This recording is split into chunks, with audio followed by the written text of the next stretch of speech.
প্রিয় ছাত্রছাত্রীবৃন্দ, তোমরা যারা নবম শ্রেণীতে পড়ো, অরূপ স্টাডি একাডেমি চ্যানেলের পক্ষ থেকে তোমাদের স্বাগতম। আজকে আমাদের ক্লাসের বিষয় অনুক্রম ধারা পার্ট 7 পৃষ্ঠা নাম্বার 51। অনুক্রম ধারা নিয়ে আমার অলরেডি 6টি ক্লাস ভিডিও আছে, তোমরা চাইলে সেগুলো দেখে নিতে পারো।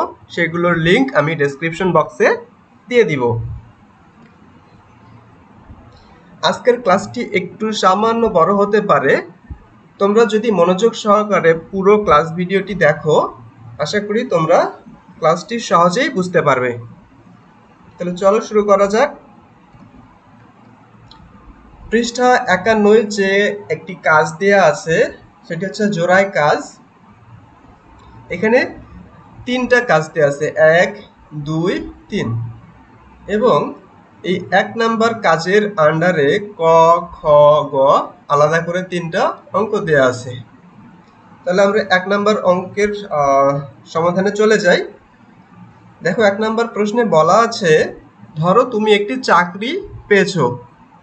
তুমি তোমার বেতন থেকে প্রথম মাসে 1200 টাকা সঞ্চয় করলে এবং পরবর্তী প্রতি মাসে এর পূর্ববর্তী মাসের তুলনায় 100 টাকা বেশি সঞ্চয় করতে থাকবে। ধরো তুমি এই মাসে সঞ্চয় করলে 1200 টাকা, পরের মাসে তুমি এই 1200 টাকার চেয়ে আরো 100 টাকা বেশি সঞ্চয় করবে, অর্থাৎ 1300 টাকা সঞ্চয় করবে। তারপরের মাসে আরো 100 টাকা বেশি সঞ্চয় করবে। তাহলে তারপরের মাসে কত টাকা? 1300 যোগ 100, এভাবে প্রত্যেক মাসে 100 টাকা করে তোমরা বেশি সঞ্চয় করবে। এই কথাটাই প্রশ্নে বলা আছে। তাহলে দেখি ক এবং খ এই প্রশ্নে কি বলছে। ক প্রশ্নে বলছে তুমি 20তম মাসে কত টাকা সঞ্চয় করবে। তাহলে আসি সমাধানে আসি। দেখো, প্রথম মাসে কত টাকা সঞ্চয়ের কথা বলা ছিল? 1200 টাকা, এবং পরের মাসগুলোতে তার আগের মাসের তুলনায় 100 টাকা বেশি সঞ্চয় হবে। তাহলে দ্বিতীয় মাসের সঞ্চয় দেখো কত হবে? 1200 যোগ 100, অর্থাৎ 1300 টাকা। তাহলে দ্বিতীয় মাসে 1300 টাকা। তৃতীয় মাসে সঞ্চয় কত হবে?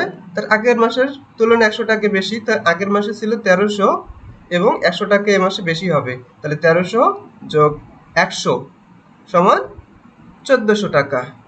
আমরা এখানে 3টা মাসের হিসাব বের করে নিলাম। 3টা মাসের হিসাব বের করে নিয়ে আমি একটা ধারা তৈরি করব। তাহলে দেখো, এই মানগুলো নিয়ে যদি একটা ধারা তৈরি করি তাহলে কি হবে? 1200 যোগ 1300 যোগ 1400। এখন এই যে ধারা, এই ধারায় দেখো প্রথম পদ কত?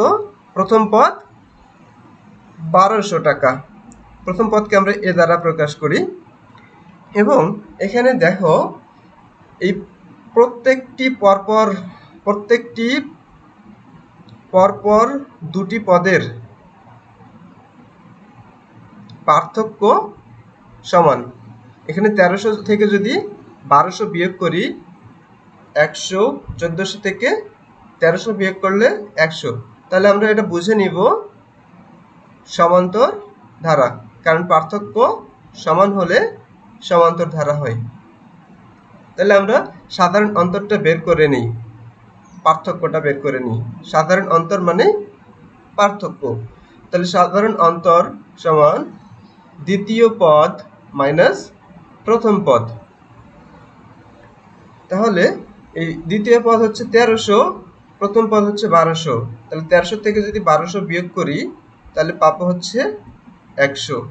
তাহলে সাধারণ অন্তর পেলাম 100 টাকা। এখন আমাদের টার্গেট ছিল হচ্ছে 20তম মাসে সঞ্চয় কত হবে। দেখো, 20তম মাসে সঞ্চয়ের জন্য আমাদের কি কি মান লাগবে? আমাদের এর মানের প্রয়োজন ছিল এবং ডি এর মানের প্রয়োজন ছিল। আর 20তম মাস বলতে আমরা এন এর মানটাকেই বুঝি। এন এর মান হচ্ছে 20। তাহলে আমরা মোটামুটি সবগুলো মান পেয়ে গেলাম। এখন এই এনতম পদ বা এনতম মাসের সঞ্চয়ের সূত্রে আমরা এর মান, এন এর মান, ডি এর মানগুলো বসাই দিব।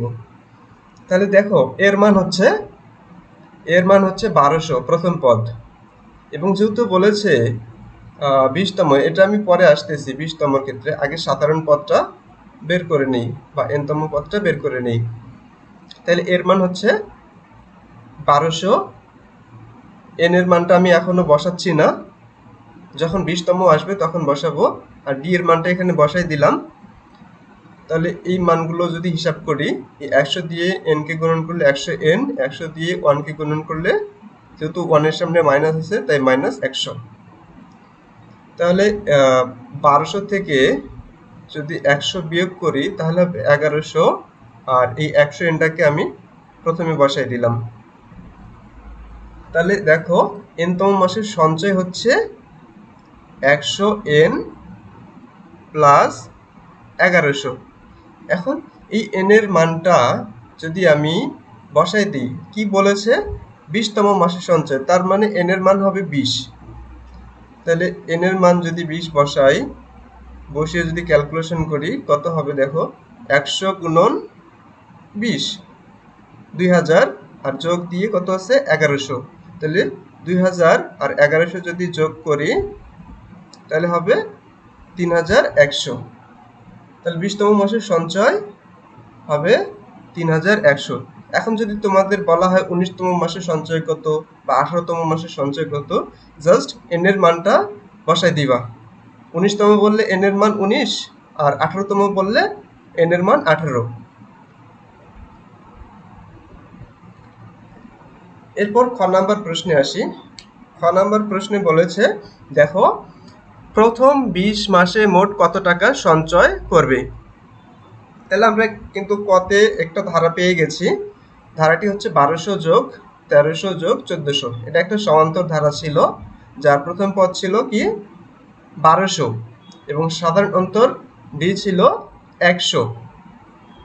এখন আমরা জানি সমান্তর ধারায় n সংখ্যক পদের সমষ্টির সূত্র হচ্ছে n ভাগ 2 into 2a plus n minus 1 into t। এটা হচ্ছে সমান্তর ধারায় n সংখ্যক পদের সমষ্টি। আমাদের প্রশ্নে চাইছে হচ্ছে 20তম মাসে মোট কত টাকার সঞ্চয়। তাহলে এই সূত্রটা খেয়াল করো, আমাদের কি কি মান লাগবে, n এর মান লাগবে, এর মান লাগবে, ডির মান লাগবে। এর মধ্যে আমরা এর মান এবং ডির মান অলরেডি বের করে ফেলছি। এর মান হচ্ছে 1200 এবং ডি এর মান হচ্ছে 100। এখন বাকি থাকলো কি n এর মান। এখন দেখো প্রশ্নের মধ্যে n এর মানটা বলা আছে 20তম মাসে, 20 মাসে, তার মানে n এর মান 20। আমরা যদি এখন মানগুলো বসাই দিই হিসাব করি, তাহলে দেখো কি হয়। n এর মান 20 বসাই দেন, তো 20 ভাগ 2 ইন্টু 2 গুণন 1200, যেহেতু এর মান হচ্ছে 1200, প্লাস ফার্স্ট ব্র্যাকেট দিয়ে n এর মানটা বসাই দিলাম 20 মাইনাস 1, যেহেতু ছিল n মাইনাস 1, তাহলে 20 মাইনাস 1 গুণন দিয়ে 100। তাহলে দেখো 20কে যদি আমি 2 দিয়ে ভাগ করি 10 এবং 1200 আর 2 গুণন করলে 2400, প্লাস এই 20 থেকে যদি 1 বিয়োগ করি 19, 19-এর সাথে 100 গুণন অবস্থায় আছে। তাহলে দেখো এই 10টা গুণন অবস্থায় এই 2400 এখানে 2400 রাখলাম, এই 19 আর 100 গুণন করে 1900। এবার দেখো 2400 আর 1900 যদি যোগ করি তাহলে হবে 4300, তার সাথে 10 গুণন, তাহলে 10 আর 4300 যদি গুণন করি তাহলে হবে 43,000।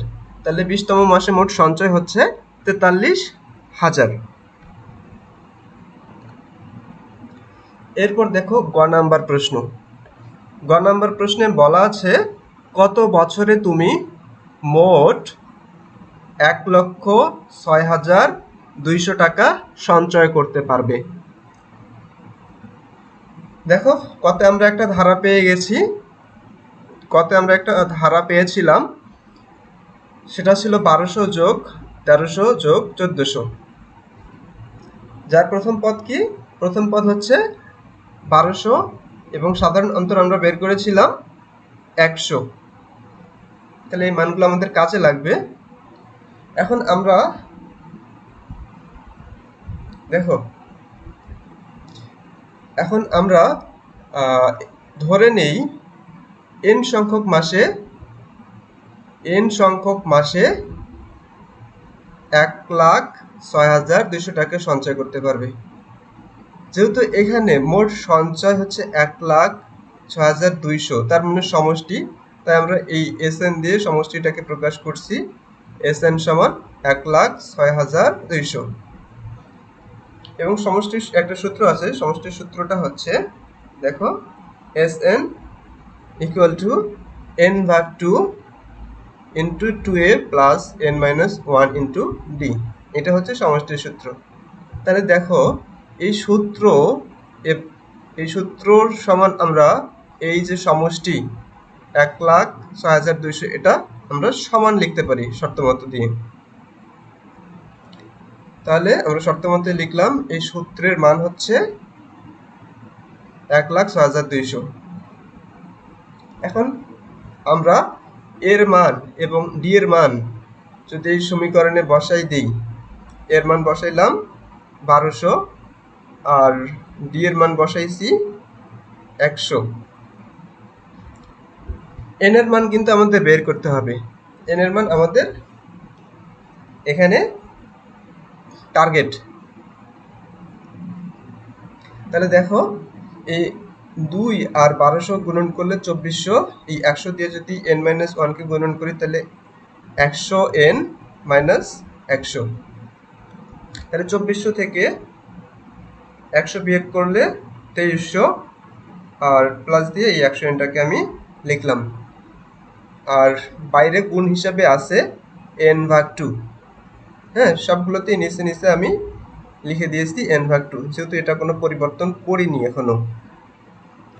এখন দেখো, এই 2300 প্লাস 100n থেকে যদি আমি 100 কমন নিই, এখানে 100 কমন যায়, তাহলে 100 কমন নিলে ভিতরে থাকবে হচ্ছে 23 প্লাস n, এবং বাইরে বের হয়ে আসবে 100। এবার দেখো, এই 2 দিয়ে যদি 100কে আমি কেটে দেই 50 হবে। 2 দিয়ে 100কে কাটলে 50, এই 50 উপরেই থাকবে। এই 50 গুণন n, 50 গুণন n সমান হবে 50n, আর এখানে থাকতেছে n প্লাস 23 সমান সমান কত? 1,06,200।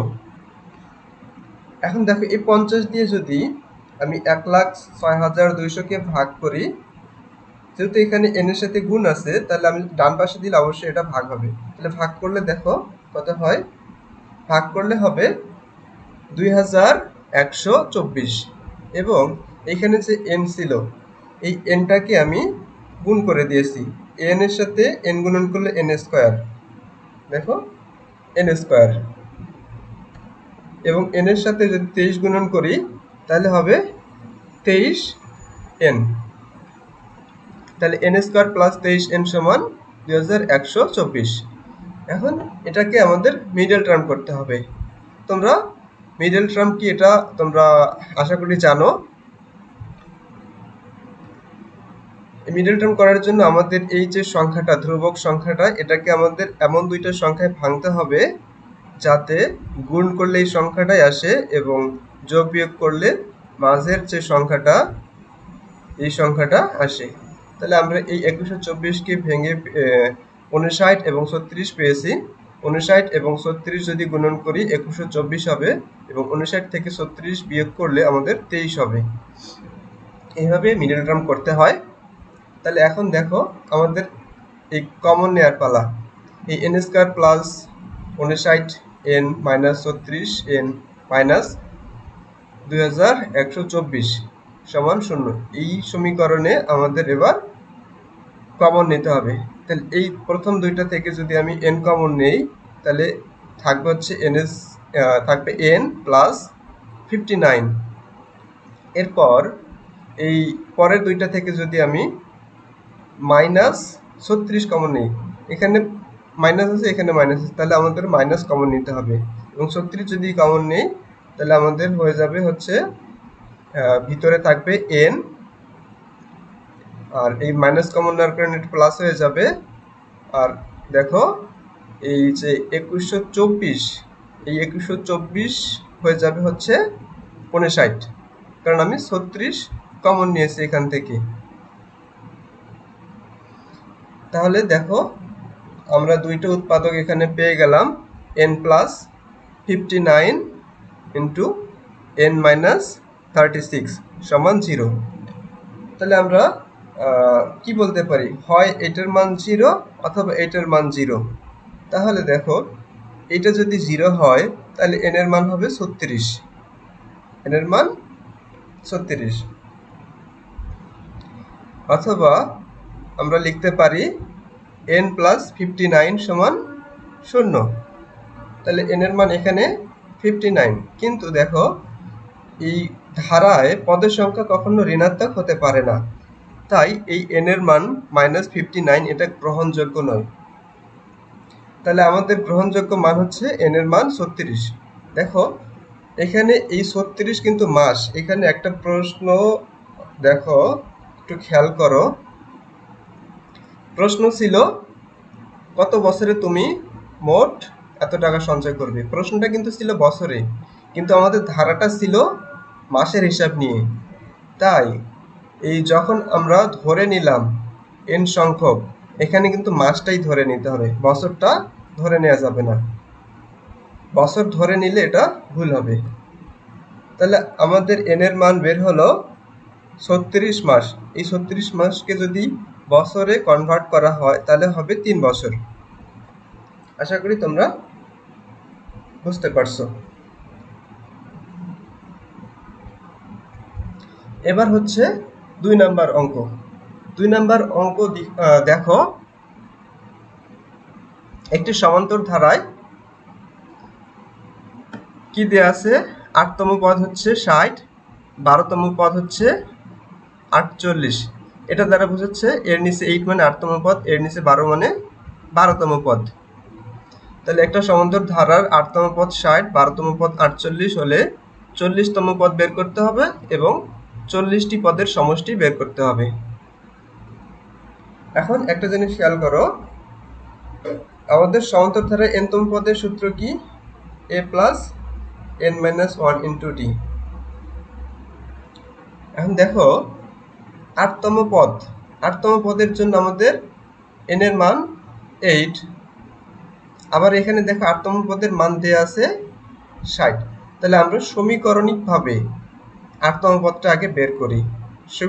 সমীকরণিকভাবে যদি বের করি তাহলে n এর মান 8 বসালে আমরা পাবো n মাইনাস 1, তার মানে 8 মাইনাস 1 সমান 7, তার সাথে d গুণন, তাহলে 7d। তাহলে দেখো 8তম পদ হচ্ছে a প্লাস 7d। এখন যেহেতু উপরে 8তম পদের মান দেওয়া আছে, তাহলে শর্ত মতে আমরা লিখতে পারি a প্লাস 7d সমান 60। এটা হচ্ছে আমাদের 1 নাম্বার সমীকরণ। এরপরে দেখো 12তম পদ। একইভাবে আমরা 12তম পদের মানটা সমীকরণিকভাবে বের করি, a প্লাস 11d। তাহলে দ্বিতীয় শর্ত মতে আমরা এটাও লিখতে পারি a প্লাস 11d সমান 48। এখন দেখো আমরা যদি সমীকরণ 2 থেকে সমীকরণ 1 বিয়োগ করি তাহলে আমরা এই d এর মানটা বের করতে পারবো। কারণ দেখো আমাদের এই 40তম পদটা বের করার জন্য আমাদের কি কি মান লাগবে। ধরো n এর মানটা যদি এখানে nতম পদ মানে n এর মান n ই থাকলো, তারপর 40তম পদ বললে n এর মান কি হবে 40। এছাড়া আমাদের আরো দুইটা মান লাগতেছে, এর মান আর d এর মান। সেই মানগুলো বের করার জন্যই আমাদের এই যে মানগুলো দেয়া আছে 8তম পদ এবং 12তম পদ, এই মানগুলোর সাহায্য নিতে হবে। এই সাহায্য নিয়ে আমরা এই d এর মান এবং a এর মান বের করব। তাহলে দেখো সমীকরণ 2 থেকে সমীকরণ 1 যদি বিয়োগ করি, a plus 11d minus a plus 7d সমান সমান 48 মাইনাস 60। তাহলে এই যে মানগুলো আমি ব্র্যাকেটে লিখছি এগুলো কিন্তু ব্র্যাকেটেই লিখতে হবে, ব্র্যাকেটে না রাখলে এটা ভুল হয়ে যাবে। শিক্ষকরা এটা ভুল বলে গণ্য করবে। অবশ্যই এটা ব্র্যাকেটে রাখতে হবে। এখন এই মাইনাস চিহ্ন দিয়ে যদি ব্র্যাকেটের অংশটিকে আমি গুণ করে দিই এই মাইনাস চিহ্ন দিয়ে, তাহলে দেখো মাইনাস এ মাইনাস 7d। এবার দেখো এই প্লাস এ আর মাইনাস এ কেটে গেলে 0, এবং 11d থেকে 7d যদি বিয়োগ করি 4d। এরপর দেখো ডান পাশটা 48 থেকে যদি 60 বিয়োগ করি -12, তাহলে 4d সমান -12, অর্থাৎ d সমান -3। এবার d এর মান যে কোনো একটা সমীকরণ, 1 নম্বর সমীকরণ অথবা 2 নম্বর সমীকরণে যদি বসিয়ে দেই তাহলে আমরা এর মান পাবো। আমি 1 নম্বর সমীকরণে বসিয়ে দিয়েছি। 1 নম্বর সমীকরণে যদি আমি d এর মান বসাই, d এর মান হচ্ছে -3। 1 নম্বর সমীকরণটা ছিল a + 7d সমান 60। তাহলে a + 7 × -3 গুণন a + 7 × -3 সমান 60। তাহলে এই 7 এবং -3 গুণন করলে -21। তাহলে a - 21 সমান 60। এই -21 যদি পক্ষান্তর করি, পক্ষান্তর করে এই পাশে প্লাস হয়ে যাবে। তাহলে 60 + 21 সমান 81। তাহলে এর মান পেলাম 81। এবার দেখো 40তম পদ। 40তম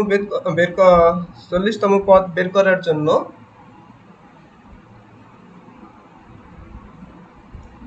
এবার দেখো 40তম পদ।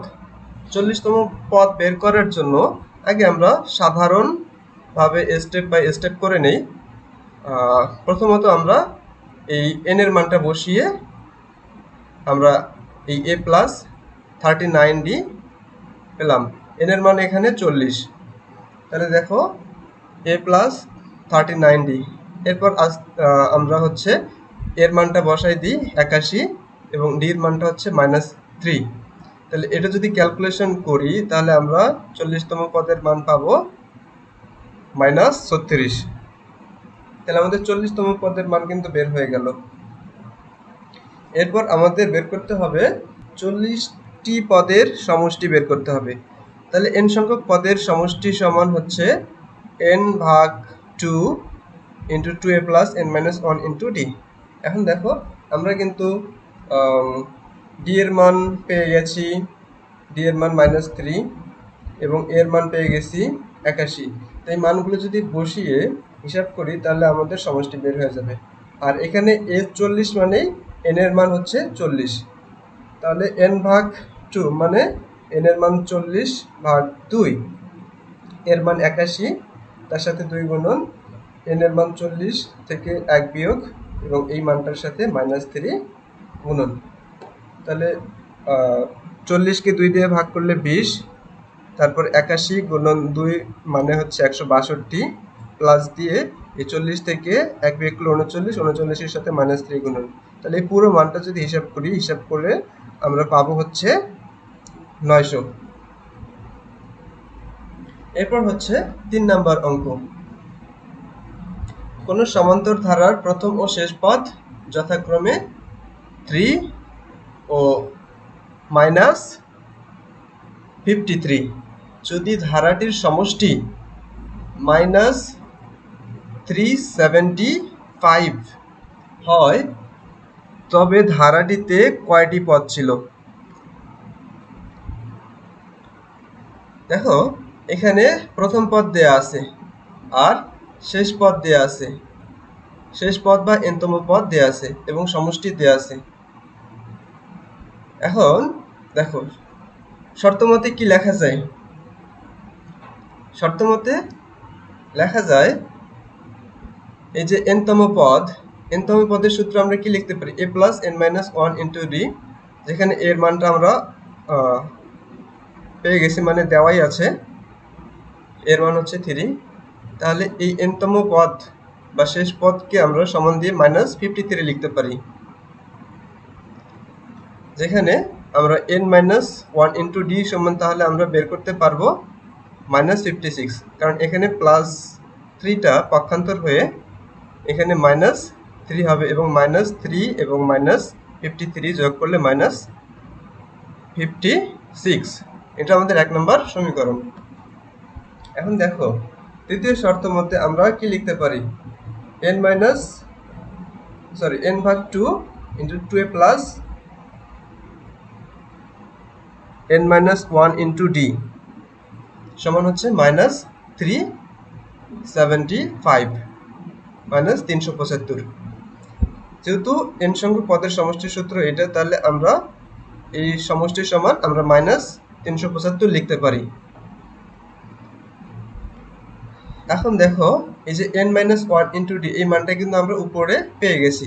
এই মানটা যদি আমি বসাই দিই এখানে মাইনাস 56, তাহলে দেখো কি হয়, n ভাগ 2 এর মান হচ্ছে 3, তাহলে 3 সাথে 2 গুণন আর এখানে প্লাস দিয়ে এই মানটা বসাই দিলাম মাইনাস 56।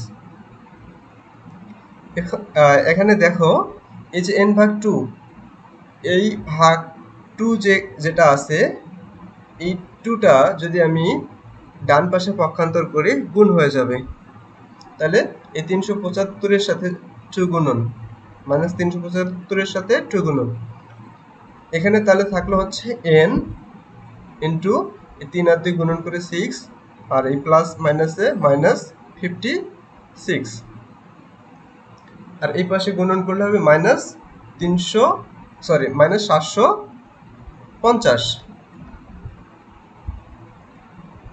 এখন দেখো এই 6 থেকে যদি 56 বিয়োগ করি, 6 থেকে 56 বিয়োগ করলে মাইনাস 50, তার সাথে n গুণন অবস্থায় আছে। তাহলে n এর মান বের করার জন্য এই যে এটা গুণন অবস্থায় আছে এটা আমরা ডান পাশে পাঠাই দিব, ডান পাশে হয়ে যাবে ভাগ, তাহলে মাইনাস 750 কে যদি মাইনাস 50 দ্বারা ভাগ করি তাহলে পাবো আমি 15, তাহলে n এর মান কি পেলাম 15, তাহলে ধারাটিতে পদ ছিল 15। আশা করি তোমাদের ক্লাসটি ভালো লেগেছে। যদি কোথাও বুঝতে অসুবিধা হয় তাহলে তোমরা কমেন্ট করে জানিয়ে দিও। আর ভিডিওটি যদি ভালো লেগে থাকে এবং তোমরা যদি পরবর্তীতে নতুন নতুন ভিডিও পেতে চাও তাহলে চ্যানেলটি সাবস্ক্রাইব করে পাশে থাকা বেল আইকনটি প্রেস করে রাখবে। তোমাদের সবাইকে ধন্যবাদ। সে পর্যন্ত সবাই ভালো থাকবা, সুস্থ থাকবা। Thank you.